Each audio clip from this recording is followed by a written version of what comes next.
Hello, I'm Adam Pacitti from Cultaholic Wrestling, and you are watching Tom Talks Rubbish. It's the place for interviews, wrestling reviews, and so much more.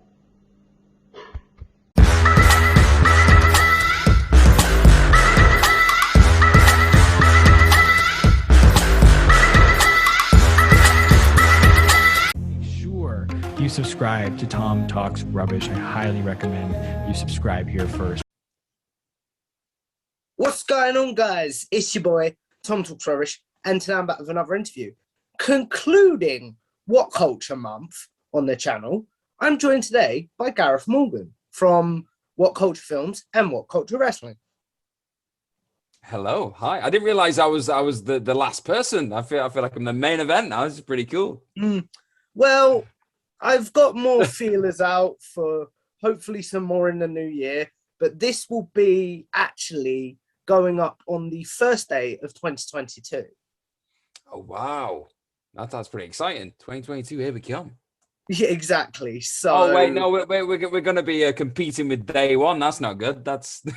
Oh, I forgot about that. Oh well, this will do it. It'll be fine. Yeah, I'm sure. It'll be fine. So, I was watching an interview you did recently with another member of the wrestling interviewing community, Josh. Okay. And he gave me a plug in that. Shout out to him, by the way, if he happens to watch this. Love Josh. He's awesome. Yeah, that was a really good interview. I will say this right now. Mine will not be half as good. Oh, don't sell yourself short. It's already going really well. We're fine. Thank you. So, in that interview, you mentioned that drama school and acting were a big part of your life. Yeah, definitely. Do you remember how you got into acting in the first place? Like many people, I just kind of stumbled into it. It was one of those where I was at school and I used to be a bit of a singer. I still like a bit of a singer every now and again. And I got in a musical, did a bit of, if you want to call it acting in this musical. It wasn't very good acting on my behalf, but did a bit of that and got the bug really. And then a few people started saying, "Oh, you're not bad at this. Maybe pursue it a little more seriously at college." And at college, then they suddenly said, "Okay, maybe you should pursue it a little more seriously than what you are now." I did mess around a little bit. Like I've always had that really, and I have it at What Culture as well. You got to mess around. You got to lighten up the mood sometimes, but. I did start taking it a bit more seriously and audition for drama school and then got into a drama school in London, did that for 3 years and then came out and went looking for some work. And that's pretty much it. You just get wrapped up and caught up in it. That's what tends to be a lot of people's stories when it comes to acting in particular. I mean, it's not everyone. Some people are lucky enough to have like family within the industry and they can just not necessarily just jump in, but it's maybe a bit of an easier connection to get in there, a bit more of an understanding kind of background to talk about. But my family in particular, none of them really did acting or anything like that. So it was a bit like, oh, I'm going to go and do this thing. And they're like, don't do that. That's a terrible idea. You're going to lose so much money. And they were wrong. Look at us now. Look at us now. Yeah.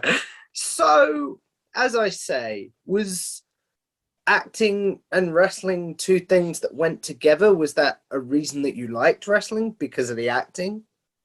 This was something that Josh seemed to like scratch at, and I didn't realize it was a thing until he said it. I was a bit like, oh, wow, I've never made that connection. But maybe it was a lot of the live theatre aspect of wrestling that really was something that I was attracted to. Do you know what I mean? The call and response, the playing to the crowd, and like just the overall theatre and drama that went down within a storyline.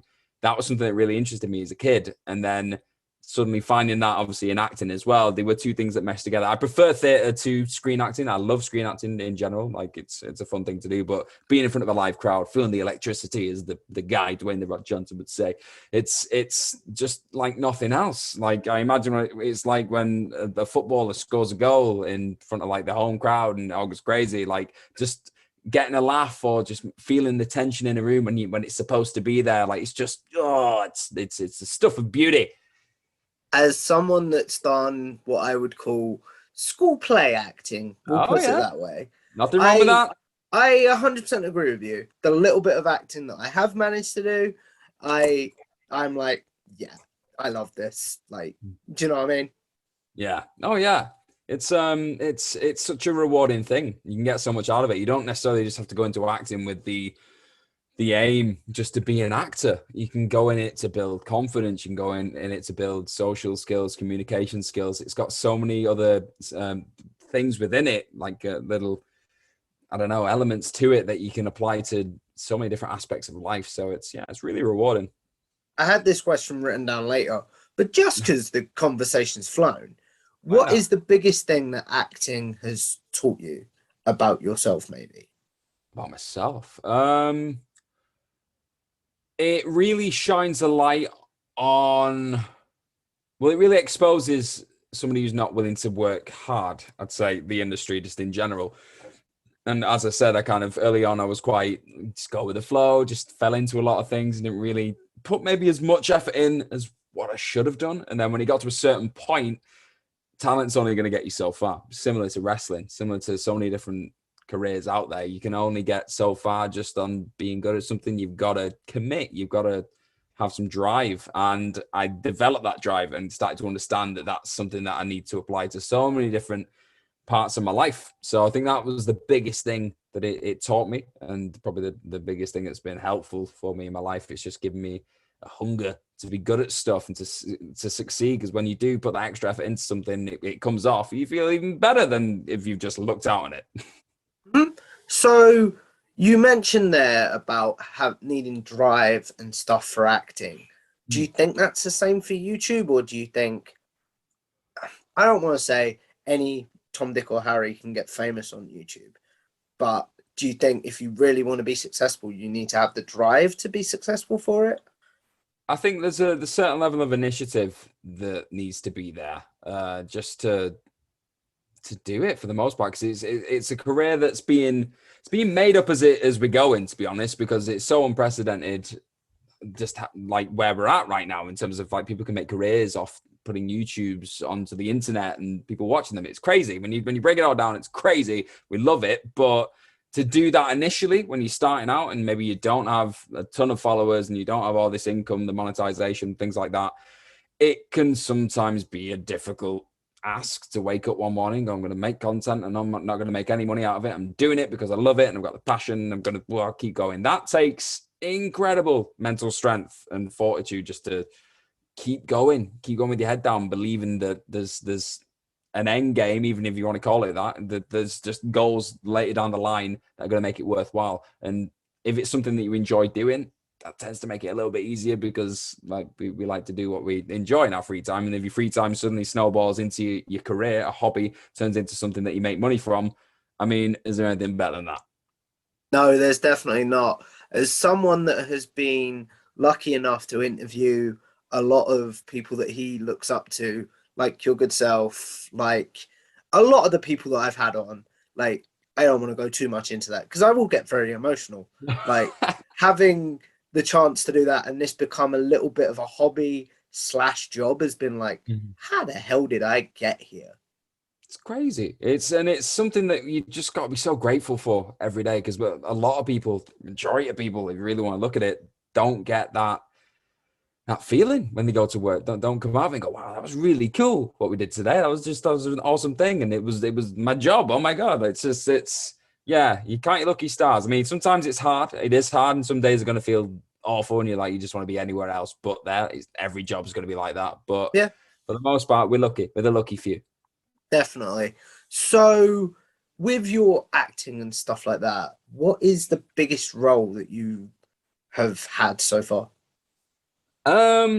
Nothing that's going to cause me trouble later down the line when it pops up on YouTube, thankfully. But I did a lot of theatre stuff. So there were the stage shows that I played leading roles in. I did a few things in the northwest of England in certain theatres. I did a really cool thing one time where I had to, and this for me felt like the closest thing I was ever going to come to doing something in the realm of wrestling, because I had to do silk aerial work where it requires you to pretty much do loads of maneuvers in the air whilst dangling from silks. And like I was strapped into a harness at one point. I had to fly around a theatre, and I just pretended I was Jeff Hardy, really jumping off scaffolding. It was really fun. Wow. So you mentioned there about, because I do want to get into your wrestling fandom and how you got into what culture in a minute.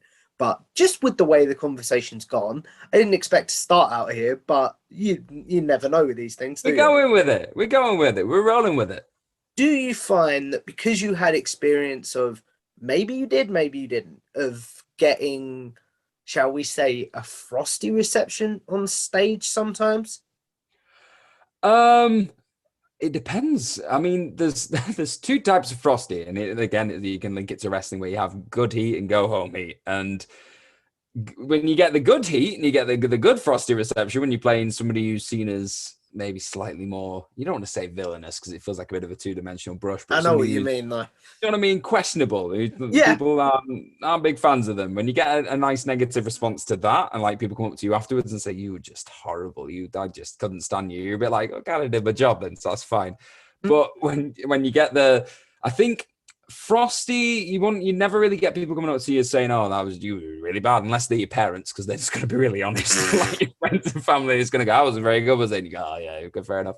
But I think what you get is apathy. And I think that's, again, something you can throw into wrestling where you Is that basically where you don't get any feedback at all, right? Just nothing. Just no real reaction. Just you come out there and, I mean, you're not really doing it for the glory for the most part anyway. Like, you're not coming out there for people to look at, "Oh my God, that was amazing."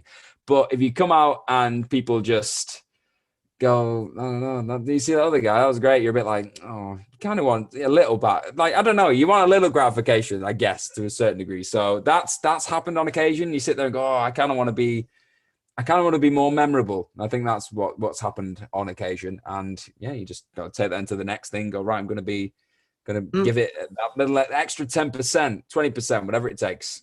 Well, the general gist of that question was to set up to basically ask, because you may have had a negative feedback on stage, does that help you with dealing with negative comments, stupid brain, when it comes to YouTube?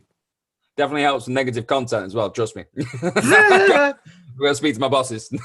Fair enough.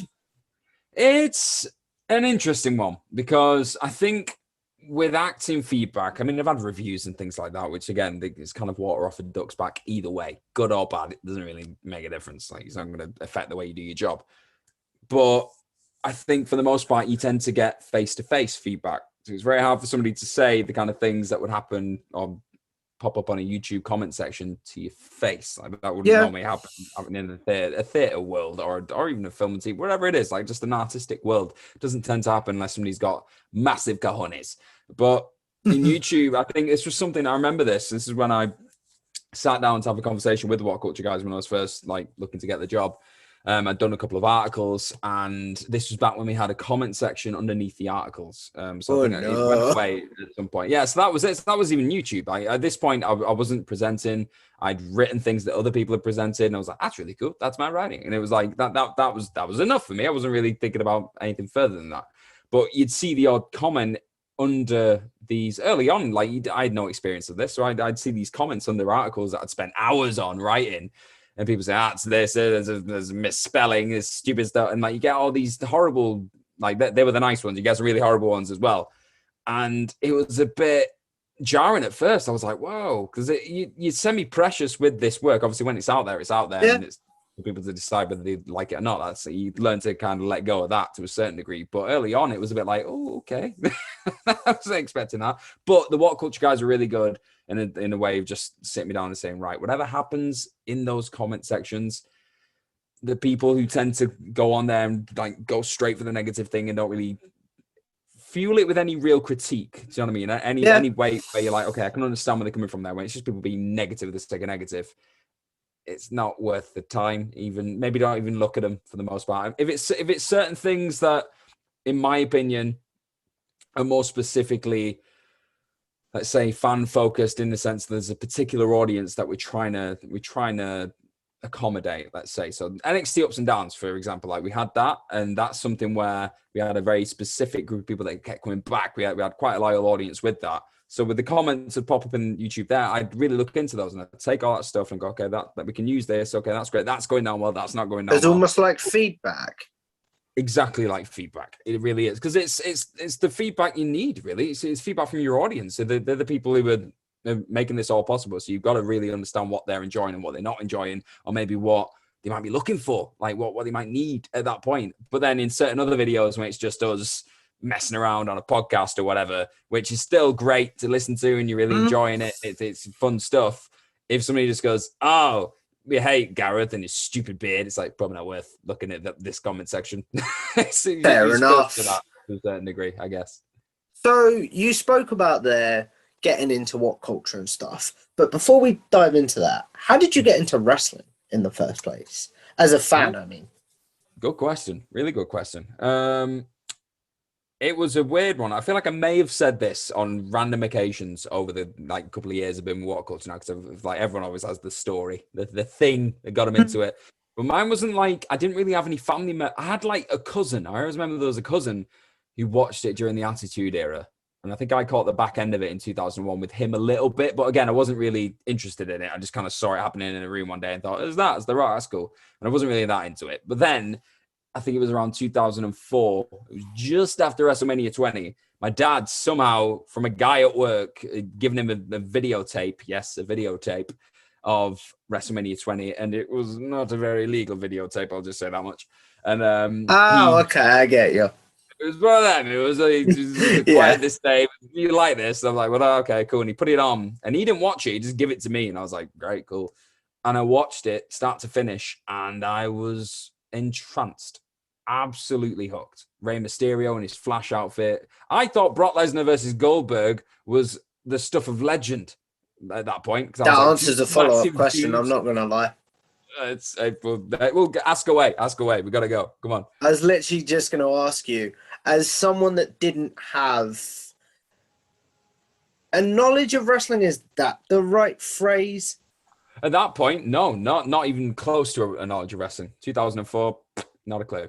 And then obviously you've got one of the greatest matches of all time, in my personal opinion, Eddie Guerrero versus Brock Lesnar on that match.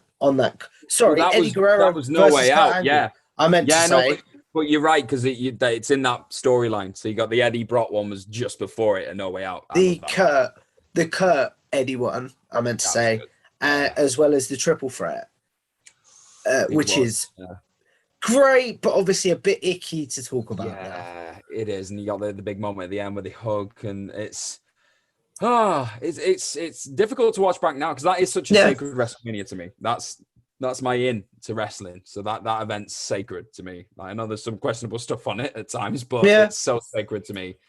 And that Eddie Guerrero Kurt Angle match, my favorite Eddie Guerrero match, probably apart from the Brock one. I love that match. I just think it's genius. The finish is great, and I don't know, in terms of the Rock and Sock connection taking on Evolution, just little. Was that on that card? Kane against the Undertaker, and it was returning as the proper Undertaker, the dead man. It was like just everywhere. I adored that event, and it's no surprise really that it just got me hooked for life. Yeah, definitely. So as I was saying, with there being definitely two of probably the greatest matches of all time on that pay-per-view, but also one that people would consider a stinker with Brock and Goldberg. Could you tell the difference at that point between, I don't want to say good and bad wrestling, that sounds generic, but you know what I mean? I do. It was difficult, because I think pageantry and spectacle is a powerful, powerful tool. And when you're a youngster, I was in year 4, so I don't know how old I was. I was probably like 7 or 8 or something. So I didn't understand the intricacies of wrestling. I knew how it made me feel, and seeing Brock Lesnar and Goldberg square down and have test of strength, and Stone Cold Steve Austin just being the badass, it resonated with me in a sense of, these are really big, terrifying dudes. I've never seen dudes like this, like smash into each other. I didn't understand why he was giving the finger to the audience and everything else. I was like, what's going on? Okay, he mustn't like him. He must be the bad guy.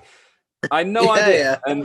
But then you see the Eddie Guerrero Kurt Angle finish, and I fell in love with Eddie Guerrero with his boot falling off, tricking him. I was like, oh, is that's that one, isn't it? Where his ankle's injured. Yeah. And then he slipped it off when he's in the ankle. I was like, that's incredible. But then looking back, that's one of the greatest like technical, let's say, WrestleMania matches that you got out there. But as a kid, I didn't know it was technically great. I just knew how it made me feel. I loved the fact that Eddie like cheated to win. That was great. That was enough for me. I knew that the world championship triple threat had loads of blood and it was very physical. And I was like, okay, this is like the late night wrestling in my mind. It was like you have all these other ones, which is like the kind of prime time kind of slot stuff. Like I'd be awake at that like as a kid, and then it gets to like 10 o'clock when you're watching ITV or whatever it was, and then something like a really cool rated R movie had come on or something. It was like that. It was like, oh, this is where things go up a notch. Okay, this is interesting. So again, no idea if it was good or not. I just knew how, what kind of a reaction it brought out of me. Do you remember when that transition happened of you understanding the more technical side of wrestling and enjoying it for more the technicalness? I think that's the word. Like the technicality. Like that's like, the word. Thank like you. That kind of I think it is anyway. I trust me. I'd throw words at the wall and hope they stick for the most part. But it's that's a difficult one, I think, because I feel like I started to understand when something wasn't good.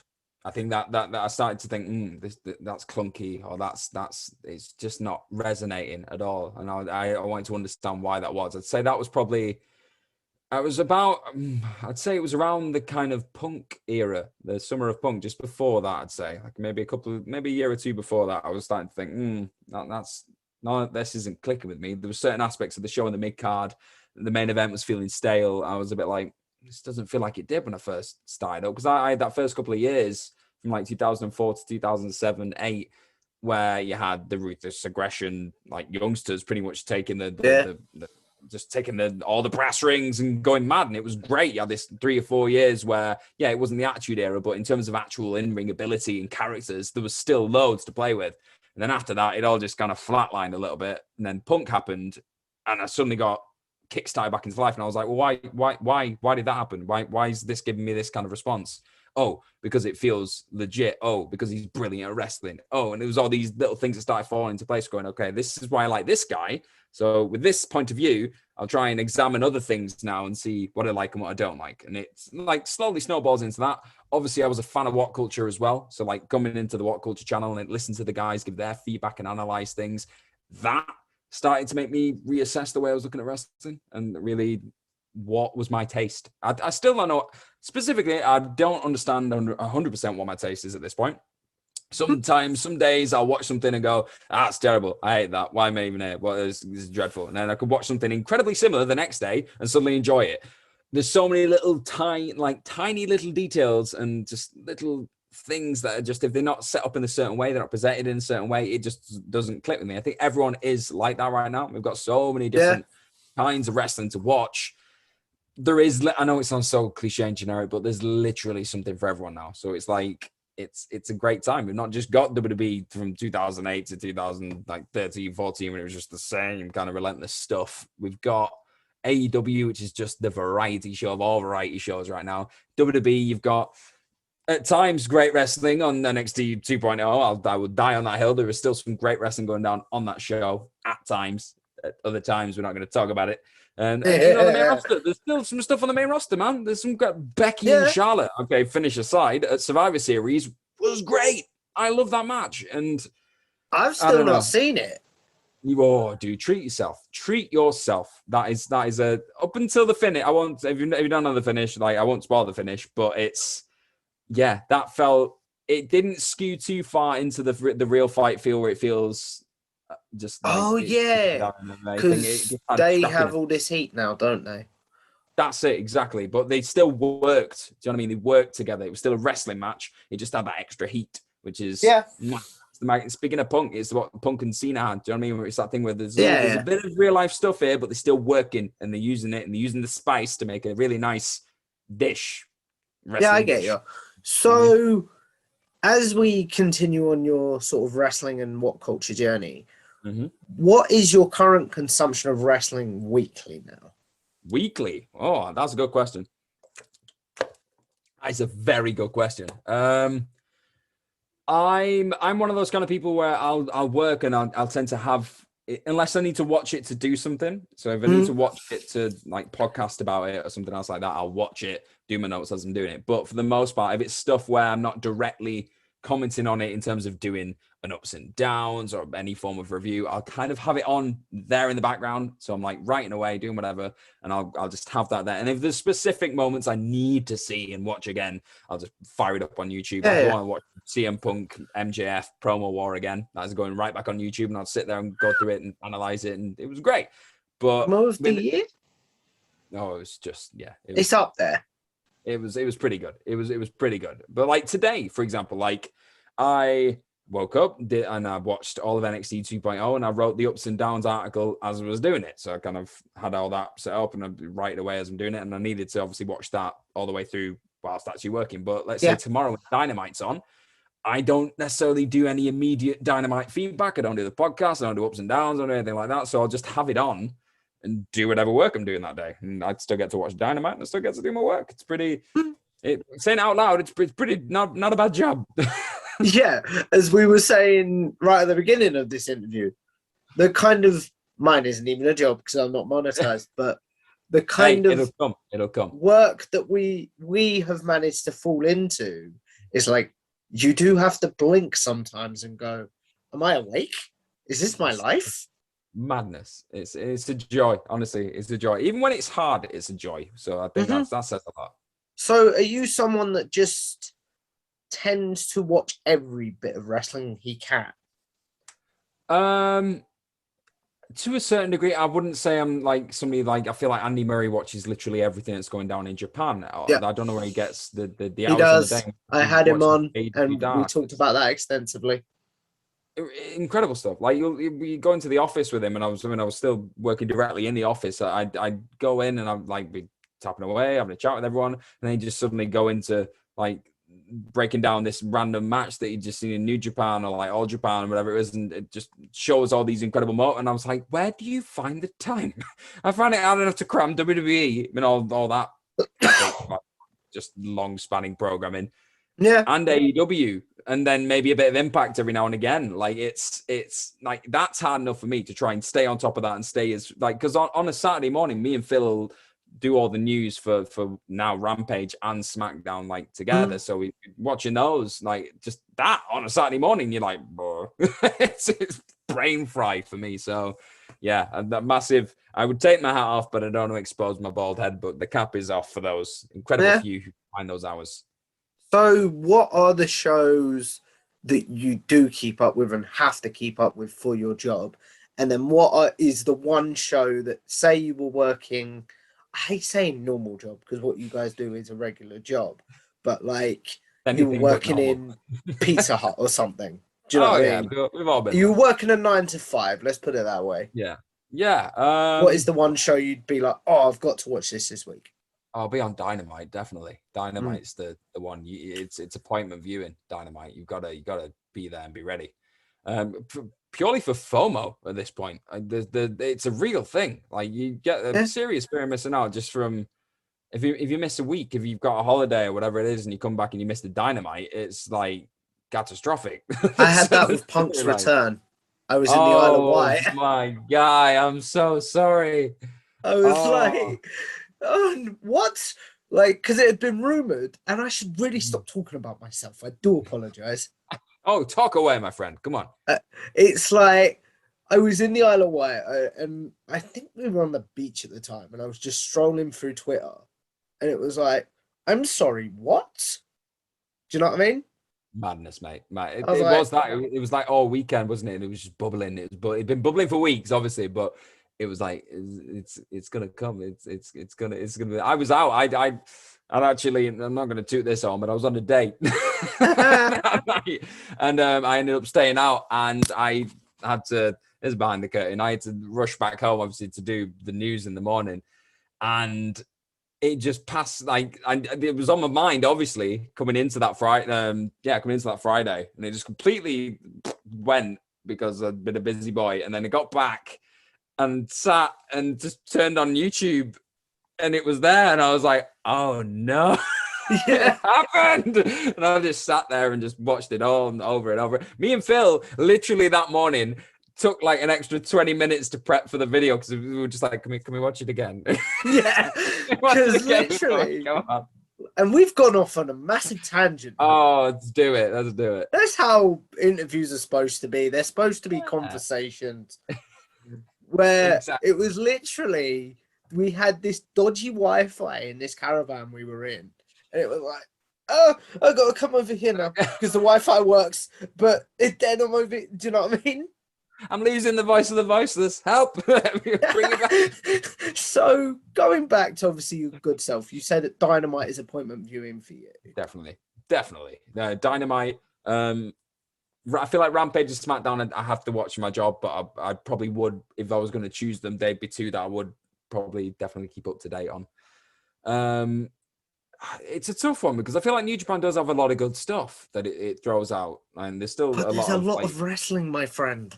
so much there is, and I think towards the top of the card, New Japan, there's that again is like you hear of an Ospreay match where he's just destroyed somebody and they've gone crazy. Him in a card, you're like, well, I'm gonna go and watch that match because it sounds incredible, but I wouldn't sit there and just watch every episode of Strong. And like, I just, again, I love wrestling. It is my life. It's my livelihood for the most part. But there are times where it's just, you just want a minute. You just want a minute. Go and do other things. Go and watch a bit of jazz. Go and chill out. Even as someone that doesn't have to watch wrestling for his job, because I just interview like people that do it sort of thing. So I watch enough to stay. So if the conversation turns into current wrestling, I can have that conversation. Do you know what I mean? Definitely. Yeah.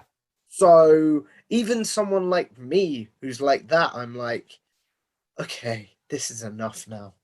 It's a lot. I mean, that's what we were saying, though. It's that thing where you can take or leave as much as you want. You've just got choice, though, which is the best part of it all. You've got the choice. Yeah. It's not just, okay, I like wrestling. What is there's WWE, take it or leave it. Like, there's not that anymore. It's, I really want to watch this kind of wrestling today. I really want to watch some AAA. I really want to go and watch some luchadors just flip off like ladders and kill each other. Okay, it's there. Let's go and watch that. You can do whatever you like when you want. Bespoke viewing is the way forward. So what was I going to say? Like, as someone that grew, and I think I know the answer to this just based on how the conversation's gone, but as someone that grew up with strictly watching WWE, correct? Yes, I'd say for the most part. I wasn't part of the WCW era. I know, blasphemy. I was in nappies at the time, so I missed all that. Hey, it happens, man. Yeah. No, WWE boy. As someone that grew up mainly watching WWE, we'll put it this way. Now that there's a lot more choice in wrestling, is wrestling better? And again, I know it's a very silly question. It's an interesting one because I can't just sit here and go, oh, it's better because there's more of it and there's more variety. That is a brilliant aspect of it. And I think the competition helps make a lot of the actual in-ring wrestling. The stories are getting better. Like, you'd like to think they're getting better. Like, you look at the cowboy thing recently. But I think there was still some great stuff in that era that got me hooked. There's a reason it got me hooked. Like, some of the characters were brilliant. Yeah, a lot of them got diluted towards the end because WWE got diluted by the PG era and all the rest of it. But there were some things going on there that if they were happening in any other promotion currently, we'd be talking about them. John Cena's rise, Batista's rise, all these people that were just brilliant stars and just had a character and just had something that people could connect to. Edge, people like this who were just outstanding characters. You drop them in their kind of primes or rising star statuses, like in any of these AEW's impacts at this moment in time, we'd be talking about them. Like, we're talking about MJF. So I think better. I wouldn't be strong enough to say it's better. I mean, variety is great. I love that. That's probably something. Is variety better? I meant.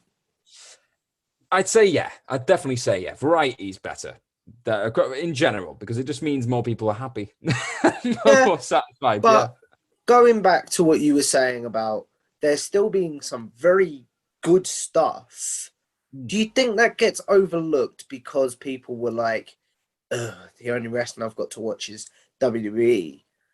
And maybe WWE's PR at the time, and even now, and that's all I'm going to say on that subject because I don't feel qualified to answer it any further, was a bit meh. Yeah, at times, I think when you feel like the thing that you love, you're forced to watch a version of it because there are no other alternatives. It can make you fall out of love with it if you've known something else before. I think specifically. Yeah. I think for me, I didn't know any better. I think coming in at the time I came in, so it was all I really knew. I knew bits of history, obviously, because WWE love to toot their own horn and recap things. So I kind of knew stuff that had happened, but I didn't live through it. So it wasn't a case of, oh, I miss waking up every Monday in the middle of the 90s and seeing like the Monday Night Wars. Oh, that was proper wrestling. Like I didn't have that. So I think for maybe people of my generation who came in at the time we came in, I don't think we were necessarily fed up that we only had WWE. We had TNA as well. Like I think for a certain spell, when things started going a bit stale, I'd always jump over to TNA and watch a bit of AJ, like killing Samoa Joe. Like that was a tonic for a certain spell when I started realizing what constituted great wrestling. Do you know what I mean? When we were hitting that point, I was like, okay, AJ's fantastic and he'd smash it anyway. He'd smash it in WWE. Why is he not in WWE? And you start asking those questions. So yeah, I think we didn't suffer as much in terms of thinking things were going stale. You know what I mean? That might be a general statement. No, I do get what you mean.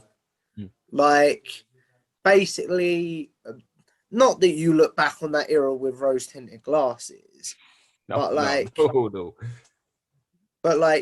era will always be special to you, as it will for me, because that's our era. Like, people look back on the Attitude Era with fondness, but I go back and watch some of that stuff now, and I'm like, how the hell did this go on TV? Yeah, there's some questionable stuff. I think we're going to be like, I can't wait for in 10, 20 years time when the generation who were like our age are like looking at their wrestling. Yeah, exactly. And watching what we used to watch and going, they had a storyline centered around an egg? What? Like, so like, I can't wait for that. It's gonna be like, yeah, we had to cover it. We had to talk about his egg, the fact that he had an egg because The Rock had a movie out called Red Notice. Yay! So, and we've talked about your history as a wrestling fan and stuff. Did you ever have? Because a lot of people I've spoke to have either had forced breaks because of education, or breaks where they were just like, I don't want to watch this anymore. Have you had that? I think the closest I came to having that was between, I'm trying to think, I think it was between college and drama school. I think I had a lot on. I was moving cities. I just had a lot of things I was trying to juggle.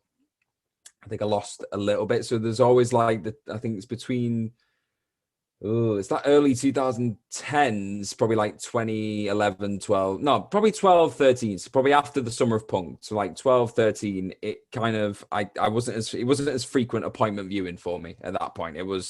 I caught up on it as and when.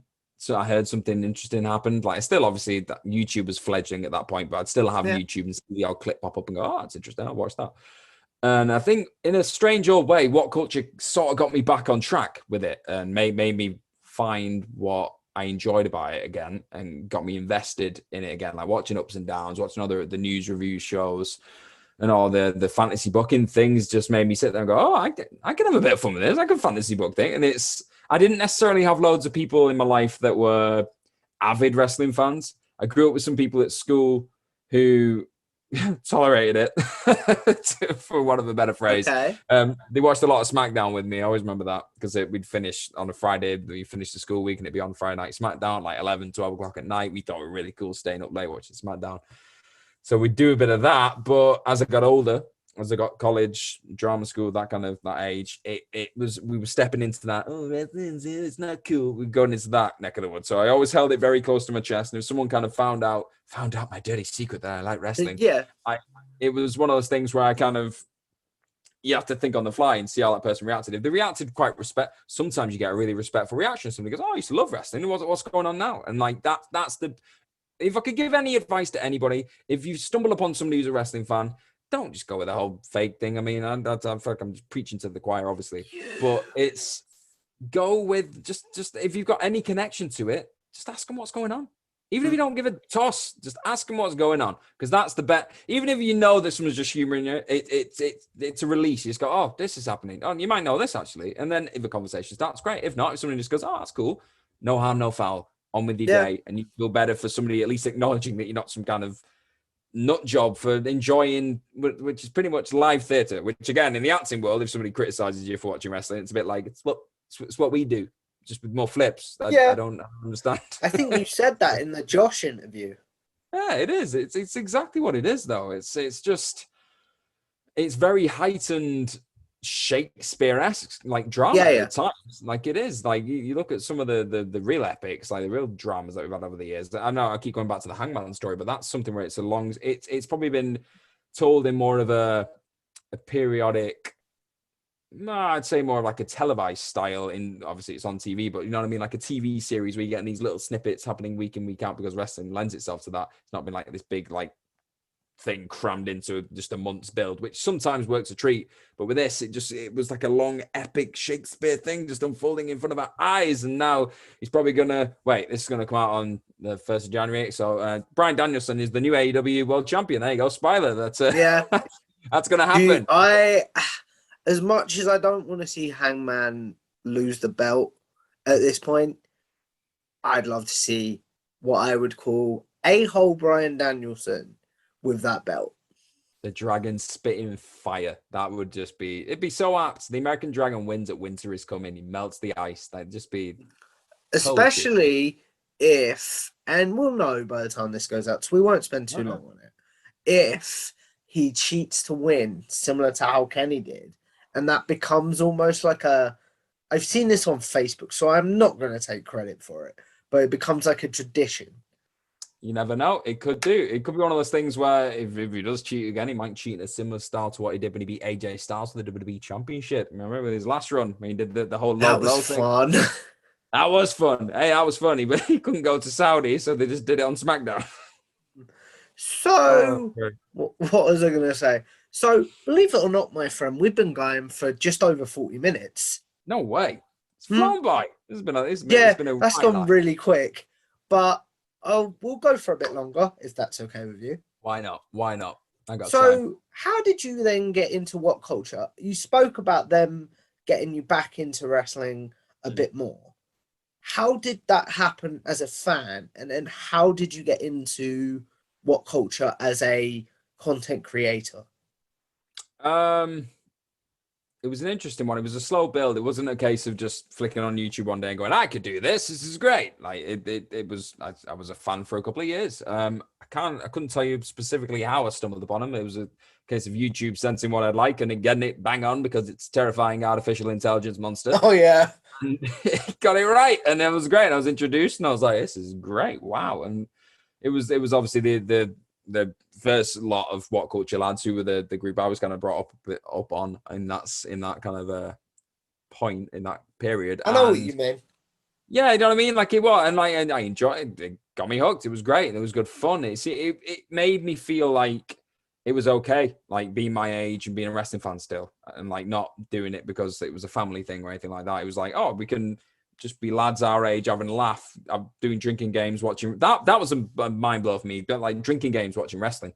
I was like, what? That's not a concept. There's this whole other life where I do this one thing, which is like my social life, and wrestling's like this other completely disconnected hobby. It sounds so simple, but just bringing those together was like, oh, okay, that's really cool. I'm really enjoying that. And after a couple of years, I'd say 3-4 years, what are we looking at? 2019. I was still obviously keeping up to date, checking out everything, and I'd moved back from London. I'd been living in London for a bit, and I moved to Manchester again, where I'm from originally. Yeah. And I stumbled upon, as one does every now and again. I was looking through the What Culture website, and they had like a few things. Like it was literally as a post, which kind of caught me off guard. They had like all the articles. Then there was a thing, like an article. We want you sort of thing. Yeah, and it was like MMA. It was an MMA presenter, and I was Oh, yeah. I enjoyed it. Yeah, so I kind of went in going, oh, I kind of know a thing or two about MMA. I wouldn't confess to being like, I don't know, like Ariel Awani. Like I wouldn't I'll put go it this that way. far. Do you know more about wrestling than you do MMA? Hell yeah, and I did then. Like it was one of those things where I was like, I know enough to talk a good game about MMA, and I could speak as a fan of MMA and like go, this is my perspective on it. I don't practice jiu-jitsu, I don't strike, I don't do anything else, like, but I watch it and I enjoy it. I go like and learning on the job and all the rest of it. So I went in with that attitude. I said I'm an actor. I'd done my own podcast a little bit. I'd like presented some other thing. I'd like had all these skills that I didn't realize fell into place and were pretty much what they were looking for in a presenter. But I'd never written an article in my life. So like they said to me, okay, well, we need you to write some things because otherwise we don't know if you can write the stuff that you're going to have to probably present down the line. Like your voiceover stuff sounds okay. That answers my question. Okay. What I was going to ask was, did they want you to write before you presented, or were you offered presenting straight away? They weren't convinced by my presenting for like completely anyway, enough to be like, oh yeah, let's come in. Like they were like, there's something there, but not quite enough. I was like, fair enough. I can go back to the drawing board. Let's go. And then I wrote some things that were like, we just need to see if you can write and like if you've got any particular, because I don't want to sound harsh, but some people will write something and it just doesn't click and it's just not for them. And that's fine. Like but it's not for everyone. It is not for everyone. And I thought it wasn't for me for the longest time. I used to hate writing, but I thought I'll write about something I like. I floated a few ideas around. I'm really sorry. Oh, don't worry. You're all right if I just nip to the loo for a sec? Head off, man. Head off. That's cool. I'm chilling. And we are back. I apologize to Gareth. And I apologize to you guys. But just to peel the curtain back, guys, we're all friends here. I really needed a wee. It happens. It does happen. I pee in a cup, though. I've got a little cup here. I've been peeing all the way through. It's been great. I'm not at that stage yet, you know? Fair enough. So I believe we were talking about What Culture MMA before I so rudely interrupted. Like I said before, I did interrupt. I applied for the MMA position because I thought I had something to offer there, and they did, and they said we need to see like your writing. So I did a bit of writing, and I wrote for about a month. I think it was about a month. I did a fair few articles, and I felt like I was getting better. I wasn't great. Like this early on, they said you've got potential. It's evident. Like you're decent at this, but you just need to sharpen a few things. It's just getting your reps in. And it's one of those things, you know. You're not just going to be able to go and lift 100 kilograms as soon as you go to the gym. Mm-hmm. You got to get your reps in, work yourself up. And after a month, they said it's still not where it needs to be, and I was so heartbroken. I was like, I've been working at this for a month. Like it's a drop in the ocean, but for me it felt like a lifetime because I'd put my all into something and I was like, oh, it should have come already, and it didn't, and I had to stick with it, and I stuck with it, and then eventually he said we want you to come in and have a chat with us and do a screen test, see what you like on the camera, see what you like doing voiceovers. So I went in and I was oddly starstruck because obviously I knew everyone, so like from just watching the channel. So I walked in and I was like, oh my God, I know everyone. This is so weird. I was like, they don't know who I am. This is so strange. And they were lovely though. Everyone was really, really, really sweet with me. I can't stress that enough. There's not like one person you go, that's the I can vouch for that. The amount of people that I've been lucky enough to interview that could have been like, this guy's small fry. We don't want to do this. Oh no. But everyone's been there. That's the thing. You'll see this, especially with YouTube content creators.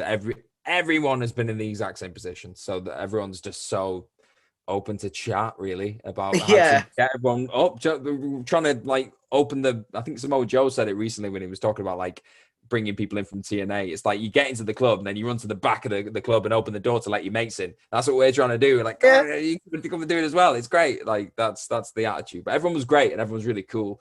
And then I did that, came back and didn't really hear anything massively of it for a day or two, I believe. And then I got an offer to come and work as part of the team. And I was like, oh, that's big. Okay. Does this involve uprooting your entire life to Newcastle? Yeah, it had been spoken about Like they didn't just suddenly go, all right, we got to move. And I was like, what? No, it wasn't like we'd had a few conversations, but then the official offer was there. I was like, you have to give me a minute just to figure it out. And I did, and I thought, why not? And this was back end of 2019, so you know what was coming. And I didn't. None of us knew at the time. None of us knew, so I was like, why not? Let's go.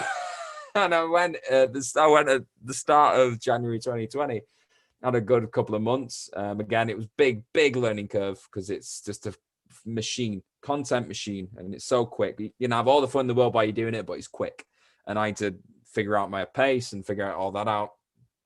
MMA was kind of up and down at the time as well. We were trying to introduce this new channel, What Culture Combat, and oh yes, that's what it was called, not What Culture MMA. There was an MMA one though. There was an MMA one at one point. So we tried to do combat to try and encompass MMA and boxing and just anything else that was combat based. You know what I mean? We're trying to hit as many birds with one stone as we could. Yeah. And then things just took a turn. COVID happened, and then we all like went back home, and MMA just it wasn't clicking. And it's one of those things you can't force something if it's not getting its audience, and in the end it didn't. So we just took it behind the back of the shed and pulled the trigger on the rifle. That's fair enough. Yeah. The one thing I was curious to know about, and I'm not sure if you touched on this in the Josh interview, but you said you weren't that big of an MMA fan.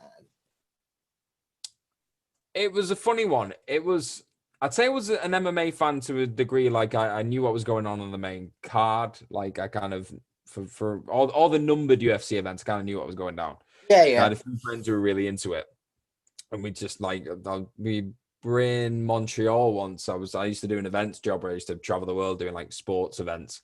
And we were in Montreal when John Jones was fighting Daniel Cormier, and we were into UFC at the time. We were, oh my God, we can watch a UFC event that's on at the right normal time in a bar. This is going to be incredible. We went in, it was great. It was so cool. I think Tyron Woodley was fighting Stephen Wonderboy Thompson as well, and it was just a really cool. And that was another one where I was like, this is great. I love MMA. And I wouldn't say, if you're going to say a fan in the same context of what I am when it comes to being a wrestling fan, I wasn't in the same league as an MMA fan. There's no question about that, because wrestling's my pride and joy, and I've been watching it for years more than what I had MMA. It's just the way it is. Yeah. But I definitely had an interest enough to be like, I can do this. I can be a spearhead of this channel. And I think that was the idea, that we're trying to get somebody in who wasn't necessarily associated with the wrestling channel directly, or like they come in as part of the wrestling channel, because a lot of the combat fans, or MMA fans, would go, oh, you've just got a wrestling fan and just made them do MMA stuff, which I get you. A little bit of truth to it to a certain degree, but the way presenting it was, oh, this guy who brought in this combat and he knows wrestling as well. It was like they were trying to do it that way. And I don't know. We had moments where it was looking good and moments where it wasn't. It's just one of those things at the end of the day. Yeah. So what happens next? Are you presented the offer to work on the wrestling YouTube channel, or are you like, oh, poo, I've uprooted my entire life and I might be out of a job? The beautiful thing with What Culture is once you're brought on, you're part of the team. So it's one of those, I luckily had a few facets to my game, let's say. I did my film and TV stuff, obviously from being an actor, had all that. So I was doing that before I even came in as the MMA guy and all the rest of it. I was doing all that. I was writing a ton of film and TV stuff and writing a ton of wrestling stuff as well.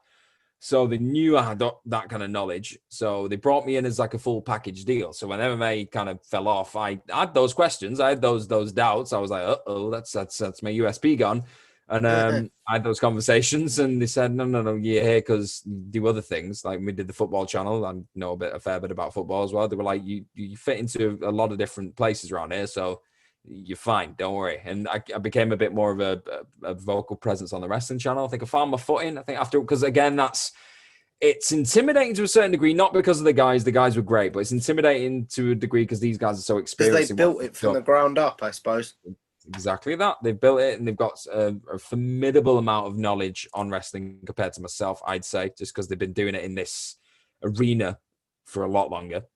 So trying to come in and wiggle my way into the gang a little bit, even though they were brilliant and they were so accommodating, it was a bit tough at times. And I was like, I don't know where my space is. But then after a while, you start figuring out, I do my Saturday news, I do like my little ups and that. Like you get your own little niche on the team, and then before long you feel like you belong, and that's where I'm at now. It's great. When I go back, I went and did a lot of filming for the quizzes that we did recently, and you hook back up with everyone, and you have a chat, and it's like, oh, the chase. I did loads. We did chase. I was in a few gaming ones. I was in a couple of the film and TV ones. Bullseye. We did. Side note, guys, if you haven't seen that chase one, check it out. It is amazing.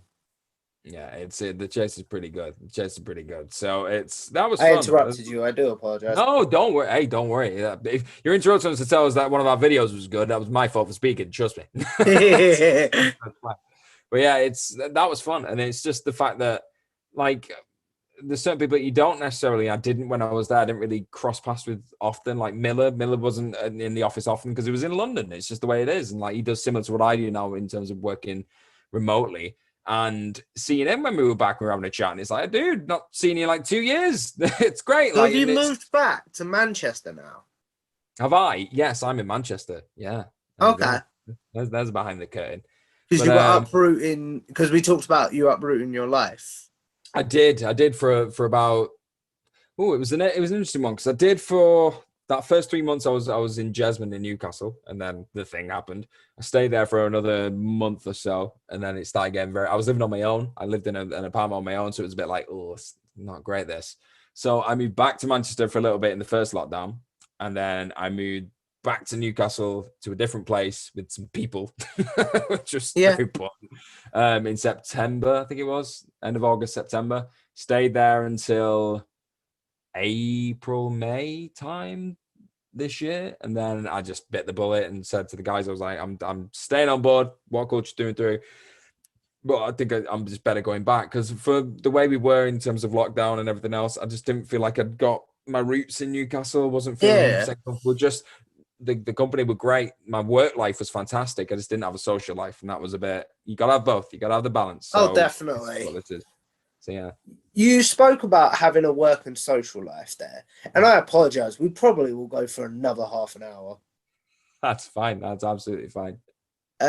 You talked about having a work and a social life there, but do you find you have to use wrestling for your work? Because if you use it for your social life, it becomes work brain switches on sort of thing. There are times when I feel like I do want to maybe detach and just do something different.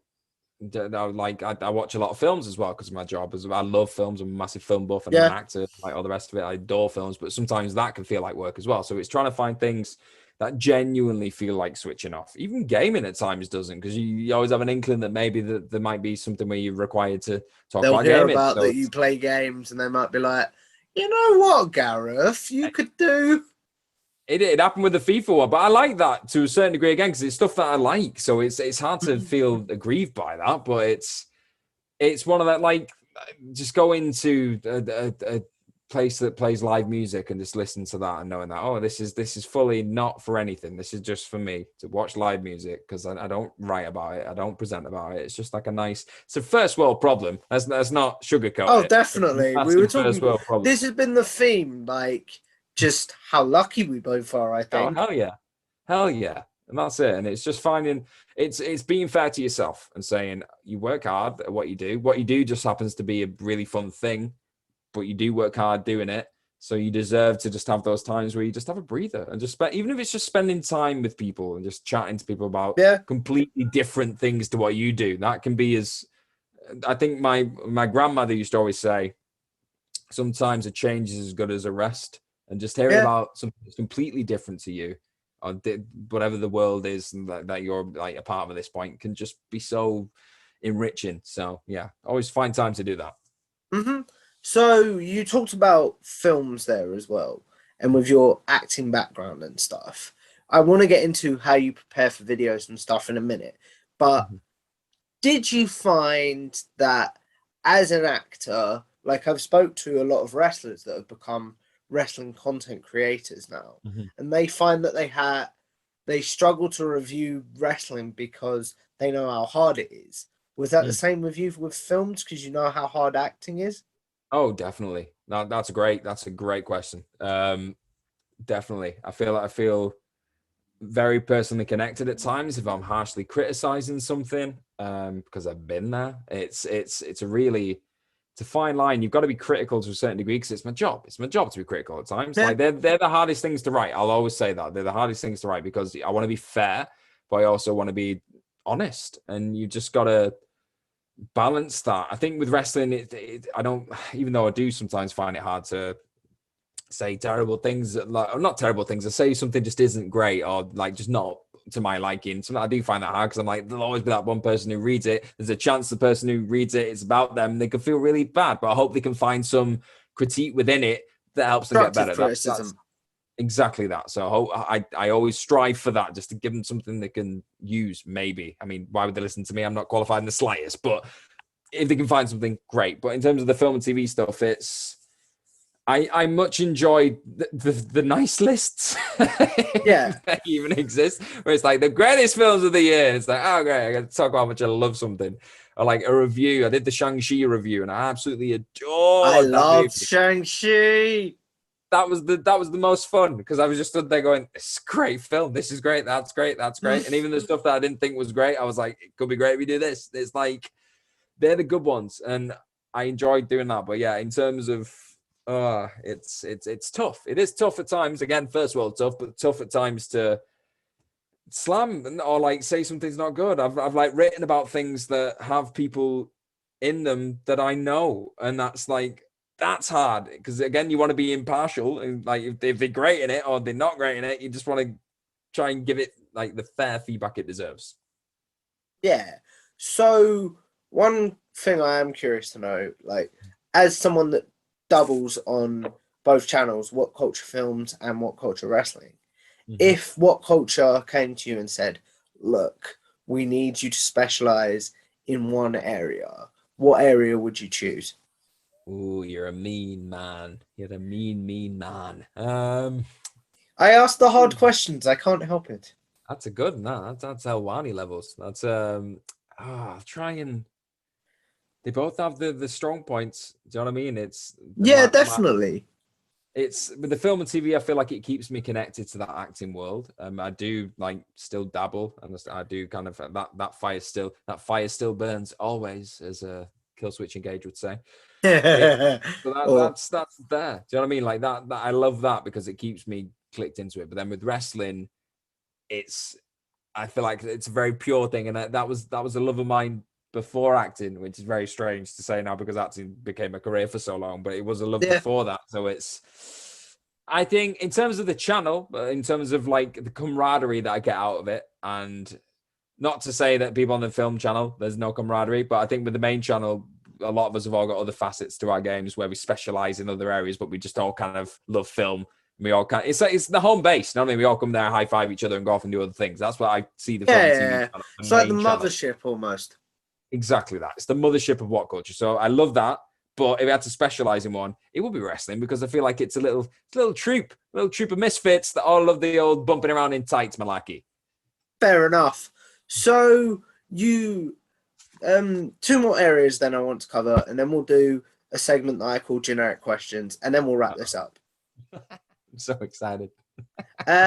So you spoke about getting into wrestling because of many of the people that are now at Cultaholic, correct? Yeah. So getting into What Culture because of many of the people that are now at Cultaholic, should I say? My brain isn't working very well. Don't worry. Apologize. Don't worry. We're all there. We're with you. But I'd say definitely. They were the mainstays of the channel when I started watching. So how much Cultaholic have you watched, and what do you think some of the differences are from in What Culture now that they're not there, sort of thing? Another good question. I don't watch that much Cultaholic. Not as a thing because I work for What Culture. It's purely because what I do is like as my job. We were saying about switching off again. It's like watching someone do my job. It's at times. Not to say they do identical stuff to What Culture at any means. That's not what I'm saying. But it's seeing people present and talk about wrestling, and it's a bit like I do this. I want to watch something else. So, Yeah, I get you. It's when they having that initially switch off branched again. off, definitely. When they initially branched off and did the thing, I watched a fair bit, definitely, because I was like, they're the guys I know. I kept watching What Culture. I was like, got them both. Woo-hoo, more me. That's great. In terms of what they do differently, or the way What Culture is different now, again, in terms of what the actual internal side of things is like now, I have no reference because I wasn't there when they were there, so I couldn't tell you how it's changed or what. I can only like hear stories of how it's potentially changed, but even that I don't know. I wasn't there. But in terms of how the channel's changed, I feel like it's a difficult one because I feel like there were a few characters in there. I feel like it was a very, and it worked a treat for the channel for a very long time. We got a massive like fan base from the fact that you had these character type just personas, really, like all these guys who kind of like they played heightened, they dialed themselves up to 11 and it worked a treat. Yeah. But I think it got to a point where when they did leave, we started going in a different direction where it was more, I don't want to say content based because it's all content based. That's what we're doing. But it was more trying to build stuff that could stand on its own merit. We could still present it and be charismatic and do whatever comes out of you. Do you know what I mean? Like just be you. And that'll be enough. But it wasn't a case of Gareth, turn up and there's your devil horns, your devil Morgan. It wasn't that. It was like It wasn't character based so much. It wasn't. And I think I enjoyed the character-based stuff. It made me a fan. I was a big fan of it. But in terms of when they left and I was still watching, I was like, oh, okay, I kind of like, they feel like two different entities, which is great because it means I have to watch them both. Like I've got a reason to watch them both now because they're both doing different things. So I enjoyed the way it is now. It's all I've known. So again, I don't have any real point of contact in terms of knowing what it was like when the previous lads. Yeah. So yeah, it works a treat for me. It's great. Fair enough.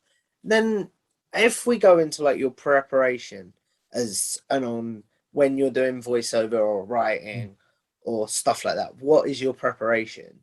And then, how does that differ for when like you're preparing for a role for acting? Oh, that's a cool little twist there, Ian. Enjoyed that. So in terms of prep for it, it depends what I'm doing.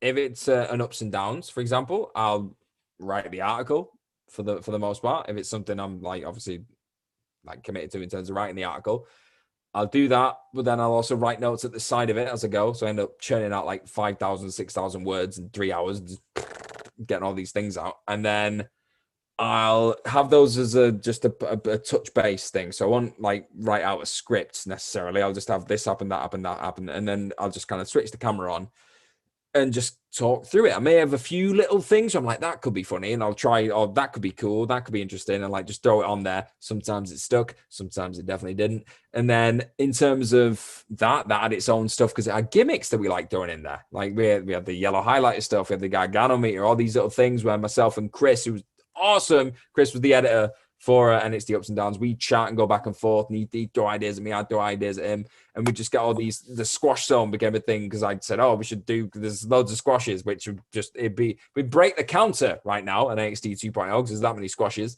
But we thought we'll do that. That could be a fun thing. And then Chris went, "Yeah, cool. Leave it with me." And he comes back with this crazy graphic of somebody squishing the thing with all this vibrant music. I was like, I did not see that coming, but that's brilliant. So that's its own thing. I went on a massive tangent there. But voiceovers, I'll write an article again, write the full articles, like a top 10, like 10 wrestlers you won't believe got super kicks in the face yesterday.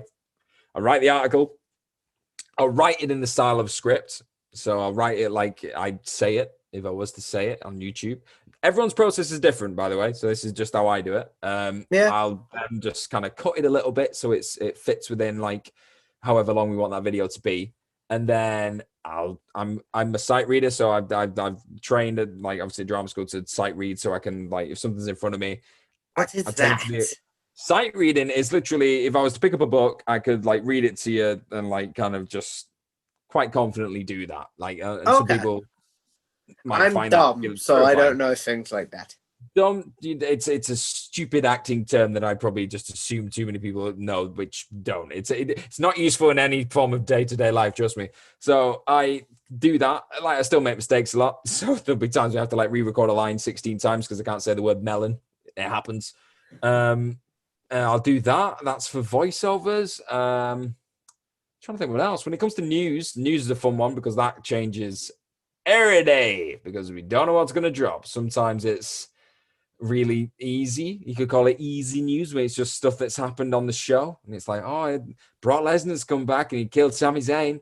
That's a fun one because you can just dissect it and chat like we chat. Like you just go, oh, that's crazy. What do you think of that? And it's nice and it's conversational. But then sometimes something controversial happens. Sometimes something really heavy hitting happens.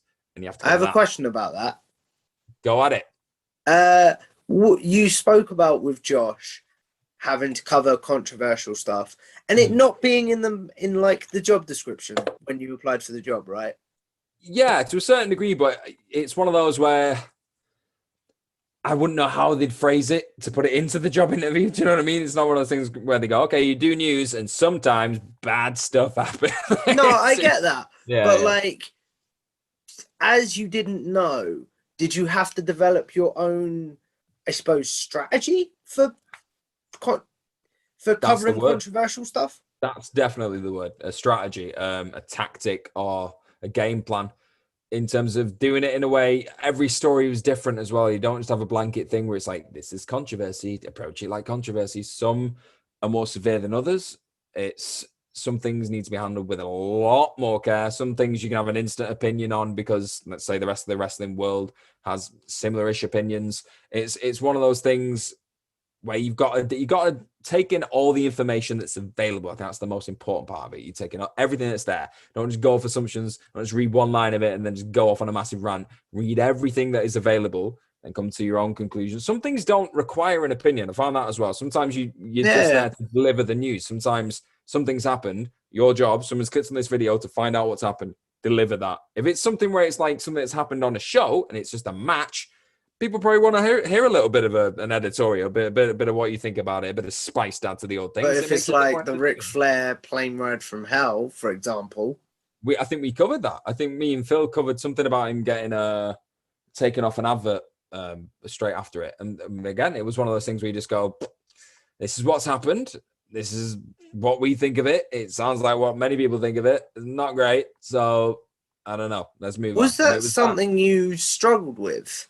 Covering the controversial stuff when you first started, and then has it got easier since you've been doing it a bit longer? I figured out my way of doing it. Do you know what I mean? Like I know what you mean. Do you know what I mean? I definitely found it hard. I'm not gonna lie, I really did. And there was times where I do the Sunday news on my own, which was that's a deep end jump there, and that's. I was quite. Here's a nice behind the scenes kind of like tidbit. When I first started, obviously I was doing the combat stuff, the What Culture Combat, and I do a lot of news videos on my own, obviously because nobody else was there to do combat stuff, and I do it all down the camera, and I had to figure out a way of getting this information up off a page and saying it and improvising, doing all that. I was trial by fire straight into the deep end, and that was getting the reps, doing that, getting the reps, doing it every day, forcing through things. We got to do a news video, got to do another one. And in a subtle way, it got me geared up to do this. So when it came to Sundays and I'd do the wrestling and stuff, I'd sit there and I was fine. I could chat away. But then if it was a controversial thing and I didn't have somebody to bounce off, I didn't have a Phil or like a Wilborn or a Murray, somebody else just to kind of go, it's bad, this, isn't it? How do we feel? Like that, sometimes it's half the burden. It's shared a little bit. When it's just you and you're going, this terrible thing happened. I know it's terrible. I'm on my own telling you how terrible it is. That can be a bit intimidating. But yeah, like anything, more experience doesn't necessarily get easier in a sense of like, it's never easy to break controversial news or talk about controversial things for the most part. It's not. But it's a bit more palatable. Not palatable. That's the wrong word. It's easier to access that skill of. You spoke a lot about with Josh. Your advice for new YouTubers is just get your reps in. Get your reps in. It's sounds so simple, but it's a long. I'm still getting more reps in. Like I'm like doing things I now. still have to pinch myself when I get to do these interviews. It's like, why do these cool people want to talk to me? Cool. Us? Have you met us? No, I bet in front of a green screen. This is fair enough. So before we wrap this up, I'm going to go into a segment now that I call generic questions, which essentially is, it'll be about films and wrestling. But these are questions that I'm sure you get asked a lot on Twitter and stuff like that, or in your DMs or stuff like that. But now this will give you a place to be like, I've answered this, go watch this video. Fair enough. Okay, that's good. We can get them to segue into this video. That is good. That's good. Promoting. So, first question: favorite wrestling match of all time? I go Eddie Guerrero, Brock Lesnar, No Way Out. Fills me with joy. Eddie cheated when he dives over and he gets the pin. Taz goes crazy and he jumps into the crowd with all his fans. Yep, great. That's my one. That's hook it to my veins. Favorite wrestling pay-per-view of all time? Oh, 20. WrestleMania 20. it's the one that got enough. me hooked. Yeah. Favorite promotion currently? AEW. Yeah. I'm doing low hanging fruit here. I'm sorry. Because this will be the first video that goes up in the year. Favorite wrestling moment of 2021? You said 2022. This one. Did I? 2021. 2021. Okay. I go favorite because it came at the end of an event that got me very emotional, and it was euphoric for all kinds of ways. WrestleMania 37. Night 1, because it was unbelievable crescendo of emotion. And then Bianca Belair whipping Sasha Banks' stomach and making me nearly do a backflip in my room at like 4 or 5 o'clock in the morning. I was like, what? It was just an incredible match. The match was insane. It just one of the match of the year contenders for me. So yeah, that was great. That was my top one. Favorite wrestling tag team of all time? Of all time? Oh, that's a very good question. Hardy Boys. Yeah, I know I'm not Attitude through and through, but they came back in the Ruthless towards the end, so Hardy Boys. Yeah. Favorite wrestling that's basically the same thing, but favorite wrestling faction of all time? Ooh. Again, was none the wiser to what was going on behind the scenes at times, but Evolution. I loved Evolution as a kid. So did I. That's... favorite theme song of all time, and then we will do some movie ones just to break it up. Oh, that's a good one. That is a good one. Oh, I wouldn't say it's of all time, but it's the only one on my playlist right now. It's Kenny Omega's Battle Cry is on my playlist like crazy. That is current one.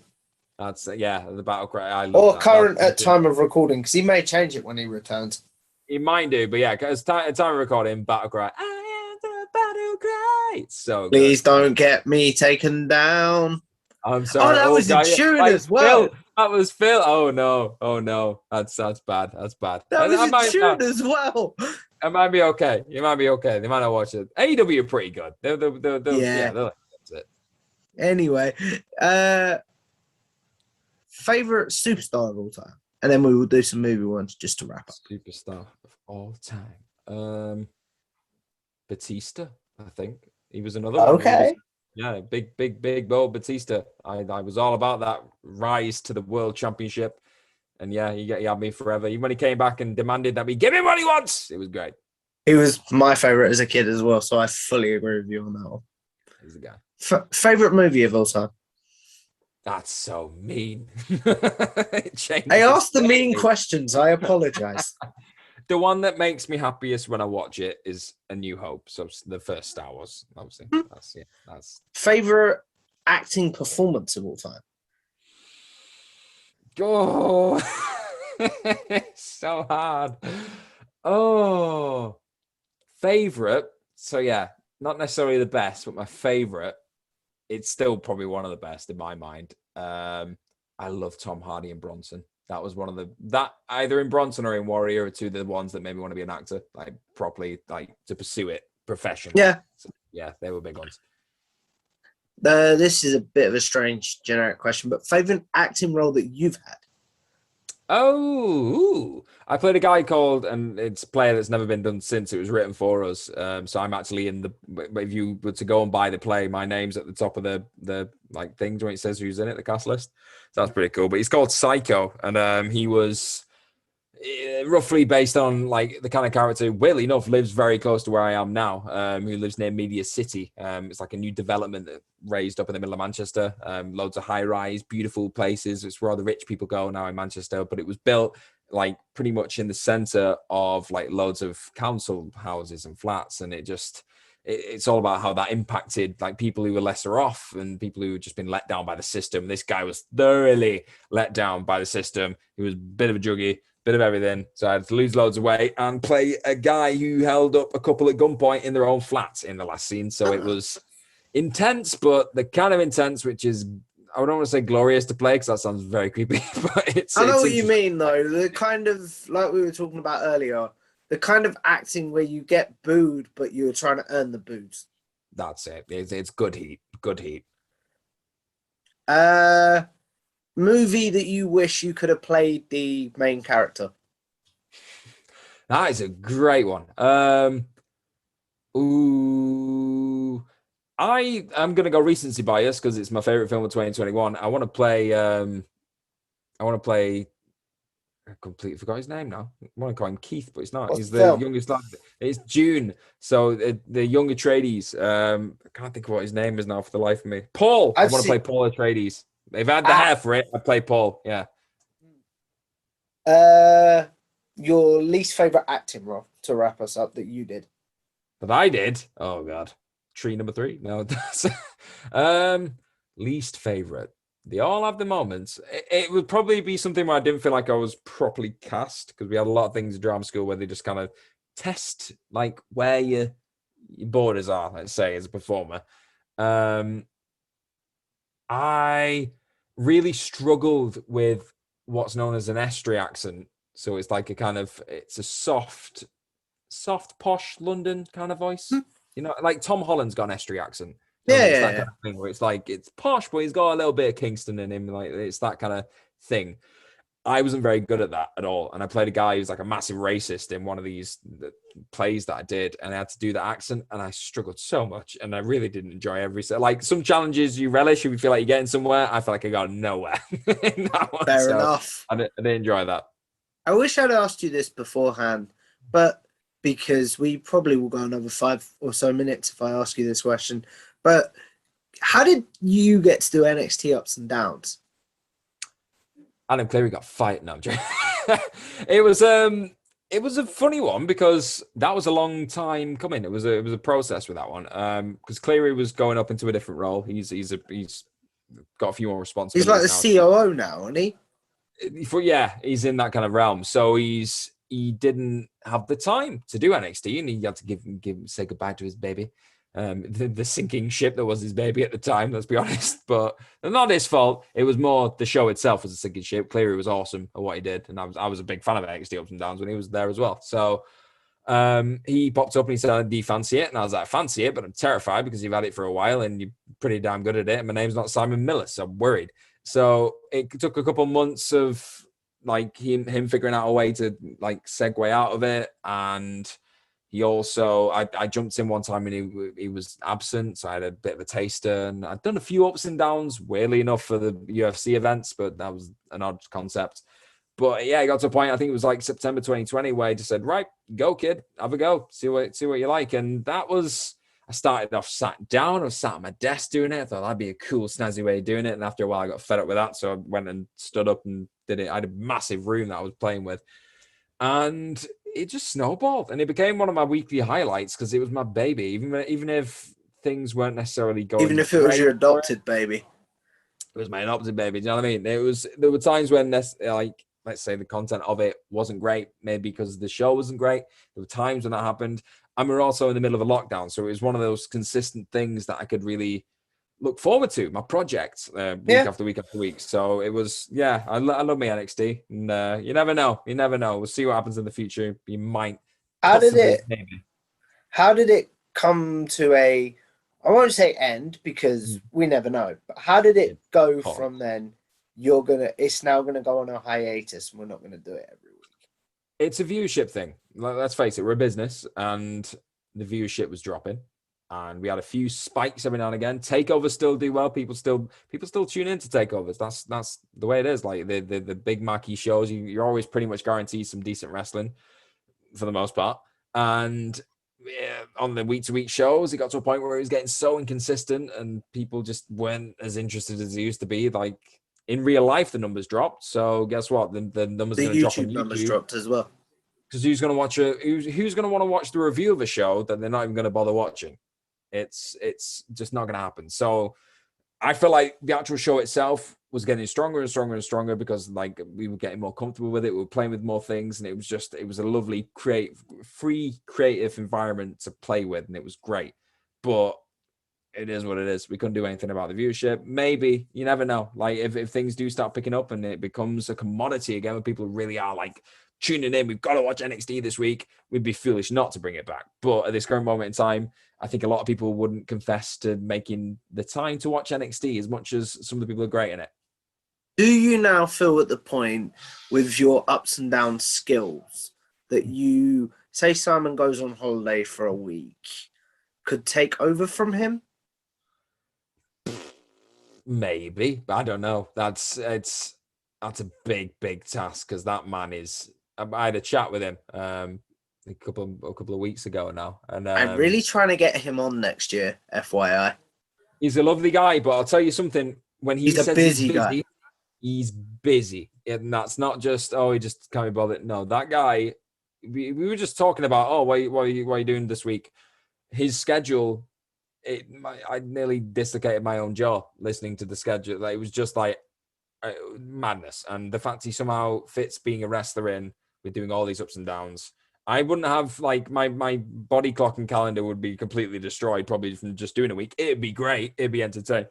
I mean, choked to death there, but it'd be entertaining and it'd be fun, all kinds of fun, and I'd love to have a play with it at some point. But that guy's freak of nature. So long may he reign in the ups and downs world, and long may he just keep being a freak of nature. There's no other word. There's no other word for it. I'm just going back to that because he's just mad. No, I do agree, but I was just curious to know that. So as we wrap this up, this has been really fun, by the way. Thank you. I've loved this. It's been great. As we wrap this up, the question that I always end on is, with YouTube, obviously we're all gonna live forever in some ways. It's terrifying, but yes. So what is one video that you're like, don't go watch that? I've grown a lot since then. And then what is one that you're like, okay, if you want to know my body of work, check that out? Is it too cliche to say your first video? No.